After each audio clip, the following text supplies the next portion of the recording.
সমাধান আমরা পাইনি। আমরা রুবেল হত্যার বিষয়েও একাধিকবার মানববন্ধন করেছি, কিন্তু তার কোনো সুবিচার আমরা পাইনি।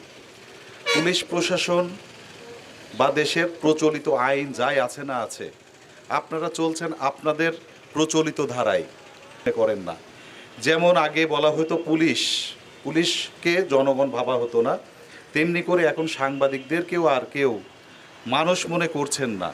একের পর এক নির্যাতনের শিকার হলেও সেই ঘটনাগুলোর দৃষ্টান্তমূলক শাস্তি হচ্ছে না। প্রায় 22 জনকে আসামি করে এই মামলার করা হয়েছে এবং অজ্ঞাত রয়েছে আরও প্রায় 25 জন, কিন্তু এখন পর্যন্ত ঘটনার 3 দিন পেরিয়ে গেলেও এখন পর্যন্ত কোনো আসামি আটক হয়নি। বাবরকে তো আমরা আটক করেছি, বাবরকে তো পুলিশ প্রশাসনের আপনারা আটক করেননি।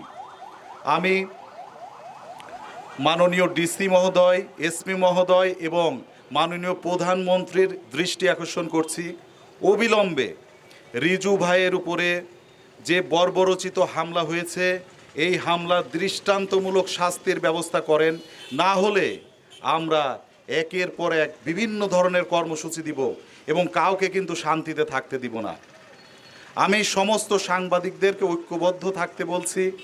সমস্ত সাংবাদিকরা ঐক্যবদ্ধ হয়ে এই ঘটনার দৃষ্টান্তমূলক শাস্তির জন্য যা কিছু করার দরকার আমরা করব ইনশাল্লাহ। আমি আমার বক্তব্য দীর্ঘায়িত করব না, পরিশেষে বলি, আমরা যারা সাংবাদিক আছি আমি সবাইকে ঐক্যবদ্ধ হতে বলছি, ঐক্যবদ্ধ হওয়ার আহ্বান জানাচ্ছি এবং রিজু ভাইয়ের উপরে হামলার তীব্র প্রতিবাদ নিন্দা জানাচ্ছি এবং অচিরেই আমরা আসামিদের গ্রেপ্তারের দাবি জানাচ্ছি। গ্রেপ্তার না হলে আমরা বিভিন্ন ধরনের কর্মসূচি দিব।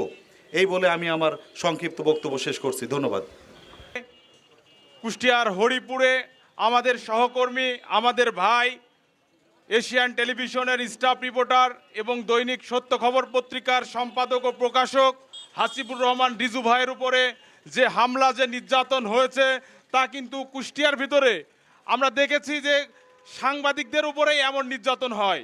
তাকে রাস্তার উপরে ফেলে তার হাত রেখে হাতের উপরে হাতুড় দিয়ে পিটানো হয়েছে, তাকে ধারালো অস্ত্র দিয়ে কুপানো হয়েছে। তাকে কিন্তু এই হামলাটা করা হয়েছিল হত্যার উদ্দেশ্যে।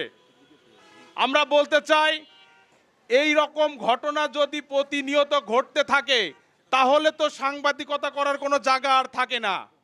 সরকারের উচিত এর জন্য দ্রুত ব্যবস্থা নেওয়া। আপনারা যদি ব্যবস্থা না নেন তাহলে সেটাও আমাদের বলেন, আমরাও ভুবনের হার খুলে দিতে পারি। কারণ সাংবাদিকরা আর হাত গুছায়ে বসে থাকবে না। আমাদেরও জীবন আছে, আমাদেরও সংসার আছে, আমাদেরও পরিবার আছে। কাজেই আমরা চাই, একজনকে গ্রেপ্তার করা হয়েছে, যিনি এই হামলার সঙ্গে শুধুমাত্র সহযোগিতা করেছেন, সেই একজনকে গ্রেপ্তার করা হয়েছেন। কিন্তু সরাসরি যারা এই হামলার সাথে জড়িত ছিল, যারা তাকে পিটাইছে, যারা তাকে কোপাইছে, তাদেরকে কিন্তু এখন পর্যন্ত আটক করা হয় নাই। পুলিশের কাছে আমরা আবারও অনুরোধ জানাচ্ছি, আমরা জানি আপনারা চাইলে অতি দ্রুতই এই আসামিদেরকে গ্রেপ্তার করতে পারবেন। আর তাই এই মানববন্ধন থেকে আমরা আবারও দাবি জানাচ্ছি, অতি দ্রুত রিজু ভাইয়ের উপরে যারা হামলা করেছে তাদেরকে গ্রেপ্তার করুন। মানববন্ধনে উপস্থিত হওয়ার জন্য সকলকে ধন্যবাদ জানাচ্ছি।